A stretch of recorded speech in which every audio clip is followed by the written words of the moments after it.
Hello everyone, I'm Naim from Cekolam, and today I'm sharing with you how we do stream health management and its impact on farm productivity and sustainability. We established Cekolam in 2022. At that time, of course, we learned from the COVID management. If viral infection in human can be managed very well, then we should do similar in shrimp farming. Because until today, disease health still one of the main issues in shrimp farming. So we established an independent lab, and then we also have our own product and of course services. Actually, this is the first time in Indonesia we try this kind of biotech invention by ourselves, and again learning from COVID management. We want to deliver, like the best service, the best product for farmers, not only in Indonesia, but of course also across the world. And in 2022, the story in Indonesia is still about Apen, or at the beginning we know as EMS. This is very unique pathogen, like with the two main toxin, like with pill B or pill A and pill B, and that's where we need a very sensitive detection. And then we have some other products available in the market. But at that time, one of the challenges faced by farmers in Indonesia, if we couldn't access easily, faster, then it makes the management in the field become longer and uncertain. So between 2025 and 2023 and 2025, we serve almost like across Indonesia, but for the purpose of today, I will only explain like three main areas that we serve. And also until today, we have established like 35,000 testing. Why we increase the number of the testing? Again, because we learn from the COVID, do testing before we understand the pattern, the infection, and how to prevent them if possible, or how to treat them if it is already happening. And because farmers have no holiday, so the same. So we operate 7 days a week with the same report, like one day report, because this is the standard that we should provide to the farmers. You see like three main areas that I mentioned. The first one is Banten. This is like the western part of Java Island. So far we serve like 70 farms and 4 hatcheries. And East Java, one of the main spot of shrimp farming in Indonesia, we serve 290 farms and also 10 hatcheries. And for West Nusa Tenggara, West Nusa Tenggara is a relatively new area for shrimp farming. We serve about 14 farms. This is also something new for farmers in Indonesia. We have the standard, and actually I have a short video that you can see like how we do, from receiving the sample from the farmers. Usually, like we like this. So we also educate the farmers, put your shrimp in water with alcohol and then send to our lab. And for the purpose of, like explaining about how we do the service and how farmers around the world, like in your own area, with this short video will help you to understand. Cekolam is the pioneer of shrimp lab independent services in Indonesia, created by Nusantics, focused on diagnostic service for various shrimp diseases that have long caused significant losses for shrimp farmers, not only in Indonesia, but across the world. As an independent lab service, we implement the ISO 17025 and 9001 in standard operation protocols to maintain our consistency in quality and accuracy. Under Nusantic supervision, we use real-time PCR technology with Shrimp Protect Kit diagnostics to produce highly sensitive and accurate testing results. With this technology, Cekolam can help farmers identify pathogen concentrations long before the first clinical symptoms, and surely it helps farmers reduce sudden mortality. We care about how farming practices are all about data mining, We make it easy for you to understand the report with city values. It helps farmers get clear insight about the amount of pathogen level within their stream in a contented and color block, easy to read report.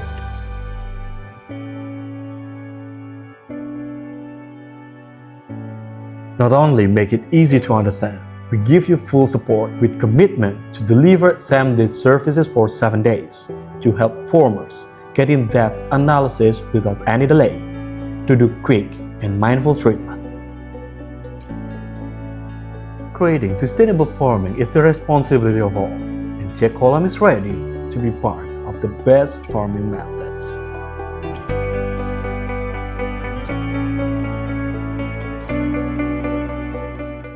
Yeah, so this is what we got from those three areas. For example, if you see the data here in Banten, the left column, like for Appen or for EMS, in 2023, the positivity rate is 14.32%. When I say positivity rate, it means, for example, when we receive 100 samples, 14 of them or 15 of them positive. From prevention, from health point of view, of course, we want as lowest as possible the positivity rate. So the trend for Banten, for example, I read in 2023, the positivity rate is 14.32 and then still increased 17.15 in 2024. But now we have only 9.47. Actually, when when the positivity rate from relatively low and then start to increase and then decrease, that's a good sign that we start to control this particular disease. Or let's say if for white spot in Banten, it is still a big challenge because 2023 like 8.43 and then in 2024 we managed to reduce them to 2.48%, but then now it is still 8.16. Of course, white spot is not easy, but the fact that the positivity rate is already under 10, we believe this is also a good sign. On the opposite, let's say if we see NTB, the West Nusa Tenggara, on the right column, like for Appen, 2023, 14.81%. And now we still have 20%. It means the infection is still going on. And we really need to do many intervention to handle them in the field. And we believe with more testing and then understanding the pattern, by next year, we expected the positivity rate to be lower. For example, 15 or even close to 10. Jawa Timur, in the middle column, as the hotspot of the shrimp farming in Indonesia, we believe for the EMS, for the Appen, it start to be, controllable because the number growing from 6 to 15, but now it start to decrease like 11. For white spot, it is still around 10%. And then EHP is like still going on in almost all areas in Indonesia. And the last one for IMNV in Banten, still a big challenge with 43.28%. And when we talk about IMNV, of course, it relates to feed management, like because IMNV would appear around 50 days when you have fed your shrimp and you are in the mood of uncertain whether you want to continue or you want to stop.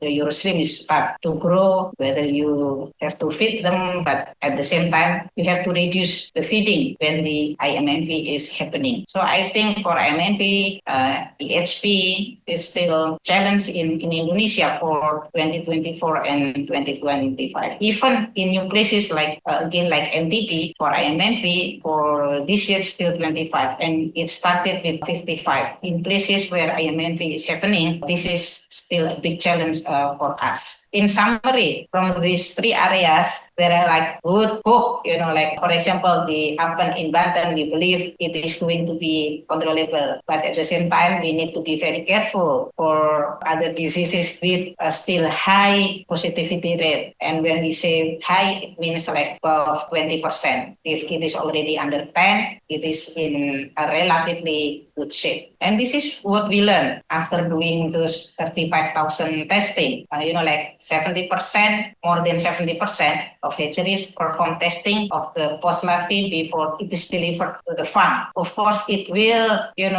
reduce the risk of contaminated post larvae, because when you start with a positive post larvae, whether white spot or apen or IMNV, then the risk of failure in the farm will be higher. So testing, particularly for hatcheries, become like a new standard in Indonesia. And in the past, the hatcheries will release a certificate to say our product, our post larvae is free of white spot, IMNV, apen, and usually 6 diseases. And now even the farmers, when when the post larvae arrive or just before the hatchery send the post larvae, they will do another testing. It doesn't mean they do not trust the hatcheries, but this is just a new standard because they want to be sure that the post larvae they want to put in the farm at least start with non-contaminated or post larvae specific pathogen free. And then the second one, actually more than 53% of farms perform pathogen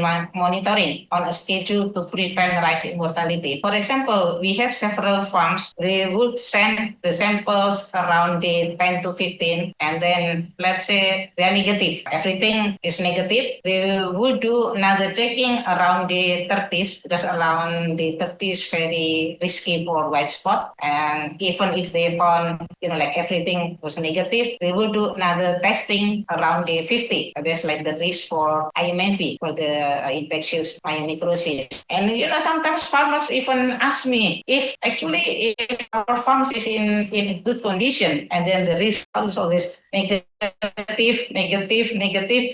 This is about prevention. Of course, we are happy if your farm negative for all diseases. We never expected to have positive result from your farm. The opposite. For example, one farm sent sample around day 15, and then we detected apen in those day 15. The farmers will do any intervention, the SOP, the standard operating procedures, to prevent this apen. For example, by adding mixed probiotics to enrich the microbiota, the microbiome, and the microbes in the water. And then they will do another checking around day 30. For example, if in day 15, the CT values is around 38 or even lower, like 35, and then they sent again in day 30, and we found, actually the CT values was higher. For example, from 35 and then it close to 40. Or if at the beginning it's already 30 and the second time they check, it became close to 40. And again, learning from COVID, it is a good sign if you start with low CT value and then end with higher one and even negative one. That's why we also educate the farmers that at the critical time for IMNP. And this is less than 30% farmers know what the next step after they get the PCR data. Of course, PCR data, on the one hand, we became familiar, but also then the question will be, what's next? Or so what? If my farm is negative, usually it is okay because we just continue farming. But when, when the result is positive, then whether you have to add maybe some immunostimulant, sometimes feed additive, and sometimes probiotics. Of course, we will see other data as well, the water quality, the water parameters, and then we will provide recommendation what kind of probiotics they should in the farm to prevent or to treat specific diseases, or what kind of feeding regime, whether they have to increase or maybe to reduce, or even to hold the feeding only for a short time, just to give, the farms to recover itself. And then less than 5% farmers success rate in handling repeatable pathogen infection in their shrimp farm. It was in the past. But now PCR data is like a puzzle missing before, in managing pathogen in the farm. And if the farmers did the intervention, without a proper knowledge and proper data, maybe the consequences even higher, because rather than handling the problems, you also cause another problem. This is just a little bit background, why, shrimp is very sensitive, because shrimp only have innate immunity immunity, different from human or even fish that have innate and also adaptive immunity. That's why we need to be very careful because there is no treatment or drugs at this moment for shrimp. So the best thing in health management is still the prevention at the beginning, like how we prepare the farm, the ponds, the water preparation, then checking the post larvae, and also measuring the water parameter regularly. So this is like health management, like checking the disease only one step, but at the macro level, we still have to do best aqua practices because without doing best aquaculture practices, then we introduce like bigger challenge or a bigger problem in the middle or at the end of the farms. So this is not easy. We understand. That's where we want to contribute. We also have another example of a field trial. Whatever input we introduce to the farm will have effect. So this is the field trial with one of the feed additive company. This is like day 1, day 11, day 15, day 30. We do the the pathogen checking. What we learned from this experiment, from this field trial, when you have co-infection of Apen and IMNV, it is very hard to handle them. Even when you add like this feed additive, the one that we tested. But when the infection is IMNV alone, this feed additive actually successful in reducing the mortality rate and also the infection rate. So this is the data. For example, I read the before pond. It started, like before the treatment. This is like farms with historical IMNV record. So we tested them at the beginning. It's already 41. 41 is considered like low infection with the CT value of 41. Apen 41, IMNV 41. And then after 15 days of treatment with this specific feed additive, the IMNV infections actually higher because the CT value became 35.3. They continue the treatment and it start to recover. You see that the CT value at the end became 38.9. So this is what the farmers wanted, like how to prevent and also to treat IMNV. So you have the disease and then you apply this feed additive like substance, and then the IMNV became lower, like higher in CT values, but it means the infections became lower and then also continued the farms and had the result at the end. This kind of story actually repeated many times. Of course, we are happy when we heard from the farmers by doing regular checking, regular health testing. They know what's happening in the farms and then start doing something. Because I believe this is one of human behavior. When you do not know that your farms have problems, then you think everything is good. You didn't do anything as an intervention. But once it is confirmed, scientifically that you have this problem of wet spot, for example, then you start by doing some intervention. And now we also not only doing testing whether you are positive or negative of white spot, positive or negative of IMNV, and because we understand, particularly the feed input is one of the major input in aquaculture. Testing for the gut, because this is we learn from the farmers. That's why we are very thankful to the farmers who send water sample, shrimp sample, and even wild animal samples, wild crustaceans, and also sediment of the pond. That's how we learn when the farmers actually ask a question, which ones actually represent the best. We test just the shrimp, like a random part of the body of the shrimp, the water, the sediment, or the gut. That's how we started to check the gut microbiota dynamics in shrimp. And this is not only by doing PCR, yes or no, positive or negative, but we do even further, go deeper using the latest technology like sequencing in more detail. For example, if the gut of my shrimp actually have higher Vibrio, and which type of Vibrio, or maybe other bacteria, whether they are in the richness is also in a good balance. That's how we understand the healthy shrimp better, because you know exactly what you put put in the pond, of course, like digested by the shrimp, and then whether the gut like have balanced microbiota. This is because very critical. If the shrimp have a healthy gut, then they have a better chance, like to defend themselves against infections, against pathogen. And then with a healthy shrimp, you will have like optimal production. Again, we go deeper from only detecting yes or no disease, and then move to checking even the gut or the microbiota dynamics in shrimp. And we understand the role of nutritional input. This is like, again, this is very, very important, because when you put, for example, the feed, this is not only influence the gut microbiota of the shrimp, but also the water microbiome, the water microbes and dynamics change whenever you put a different type of feed, and also the frequencies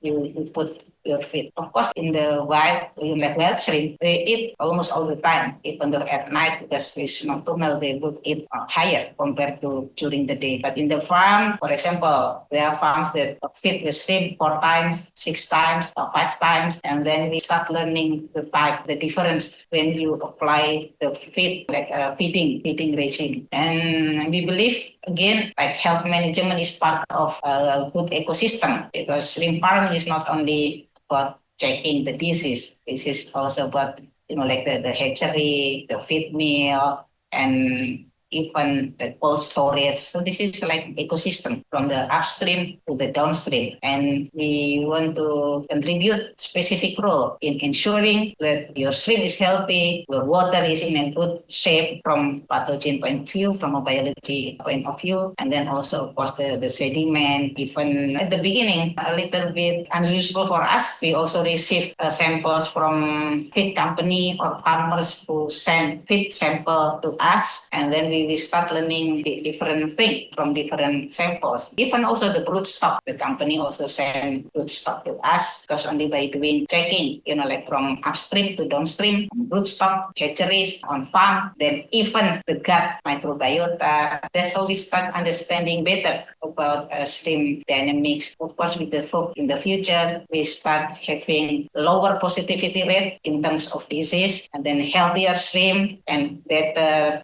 growth rate. For now, we are not moving, we are still doing the testing, like the RT-PCR testing, but also the sequencing, because only by doing sequencing, we can understand, for example, if you buy one product, probiotic or maybe immunostimulant, we do the checking, not because we do not trust the company, but so we understand better. Let's say if I put probiotics A into my farm, whether this probiotics change the dynamics in a good way, in a good sense, or whether it creates another problem. Because if we apply not a proper one instead of solving the problem, maybe you are introducing a new problem. So we have this kind of tagline to do check, and check, because with 3 checks, hopefully we can help the farmers. This vaccine farming is a very complex one. Again, the broodstock, the hatcheries, the farm, the feed company, the supplement, probiotics, we need to work together, because everyone is happy if shrimp productivity